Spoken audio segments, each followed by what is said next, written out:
Break news చూస్తున్న border Gavaskar ట్రోఫీలో భారత్ బౌనీ కొట్టింది. పెర్త్ టెస్ట్ లో భారత్ ఘన విజయం సాధించింది. ఆస్ట్రేలియాపై 295 పరుగుల తేడాతో గెలిచింది.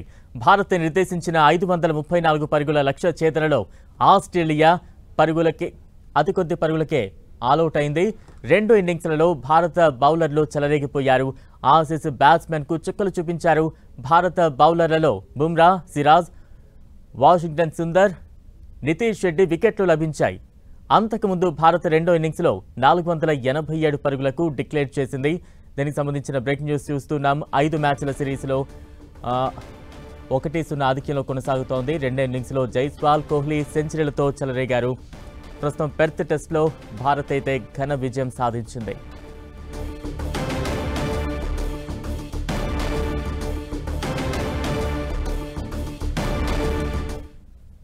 పెర్త్ టెస్ట్లో భారత్ ఘన విజయం సాధించింది.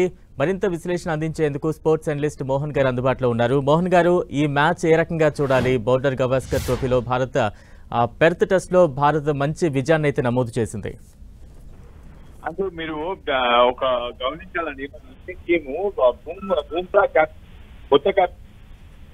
సో ఆయన ఫస్ట్ క్యాప్టెన్సీను ఆయన గెలిచినంటే అది కూడా ఫారిన్ కంట్రీలో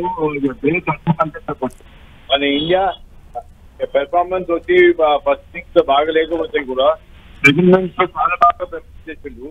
అండ్ మన బౌలర్స్ కూడా మొహమ్మద్ సిరాజ్ అండ్ బుమ్రా చాలా ఫైన్ బౌలింగ్ చేసి మనం ఈ మ్యాచ్ మనం గెలుచుకుంటే ఇంకా 1 day స్పేర్ ఉన్నది. And you have done a very good team work అని చెప్పి. మోహన్ గారు, అంటే ఈ మ్యాచ్ లో భారత్ బ్యాటింగ్ లైనప్ ఏ రకంగా ఉంది? బౌలింగ్ గురించి చెప్పాల్సి వస్తే ఏం చెప్తారు? అదే మీరు బ్యాటింగ్ చూస్తే జైస్వాల్ ఒక fine century and Virat Kohli ఒక century and even Reddy also scored 41 కానీ ఒక ఇన్నింగ్ లో 2 సెంచరీస్, అది కూడా ఫారిన్ కంట్రీలో ఒక ఫంటాస్టిక్ పెర్ఫార్మెన్స్ చెప్పొచ్చు. అండ్ మన బౌలర్స్ కూడా ఫీల్డింగ్ సపోర్ట్ ఉంది.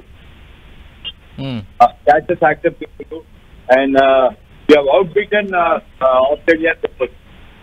రైట్, అంటే ఆసీస్ పై 295 పరుగుల తేడాతో గెలవడం అంటే చిన్న విషయం కాదు. ఎటువంటి స్ట్రాటజీస్ ఇక ఇంప్లిమెంట్ చేశారు? దాన్ని ఏ రకంగా సక్సెస్ఫుల్ గా ముందుకు తీసుకువెళ్లారంటే ఏం చెప్పాలి? అంటే ఇప్పుడు సైకలాజికలీ వాళ్ళు పెర్ఫార్మ్ చేయకుండా వాళ్ళు టెక్నిక్ వాళ్ళు ఫెయిల్ చేస్తే వాళ్ళ బ్యాటింగ్ పెర్ఫార్మెన్స్ బాగాలేదు. ఒక మంచి పెర్ఫార్మెన్స్ అండ్ మాస్. బట్ ఒక టీమ్ వర్క్ చూస్తే మన Indian team not only batting, bowling, fielding ఒక ఫెంటాస్టిక్ టీమ్. మోహన్ గారు, అంటే ఆస్ట్రేలియా టీం మీద ఎటువంటి ఒత్తిడి పెట్టడంలో విజయం సాధించింది భారత్? ఇప్పుడు ప్రస్తుతం ఆస్ట్రేలియా ఎటువంటి ఒత్తిడికి గురి చేయడంలో విజయం సాధించామనుకోవచ్చు మనం? అంటే ఇప్పుడు 537 చాలా పెద్ద స్కోర్ అండి.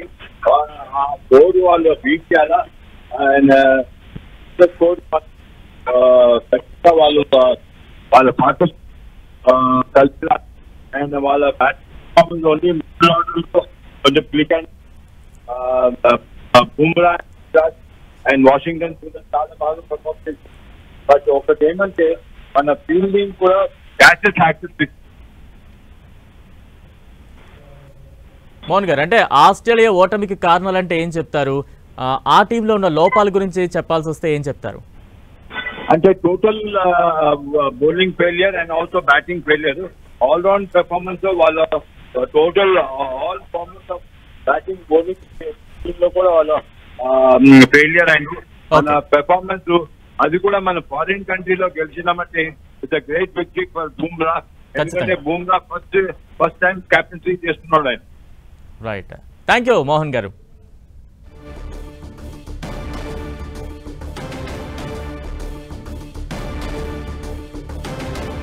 బోర్డర్ గవాస్కర్ ట్రోఫీలో భారత్ బౌనీ కొట్టింది. పెర్త్ టెస్ట్లో భారత్ ఘన విజయం సాధించింది. ఆస్ట్రేలియాపై 295 పరుగుల తేడాతో గెలిచింది భారత్. నిర్దేశించిన 534 పరుగుల లక్ష్య ఛేదనలో ఆస్ట్రేలియా ఆలౌటైంది. 2 ఇన్నింగ్స్లలో భారత బౌలర్లు చెలరేగిపోయారు. ఆసీస్ బ్యాట్స్మెన్కు చుక్కలు చూపించారు.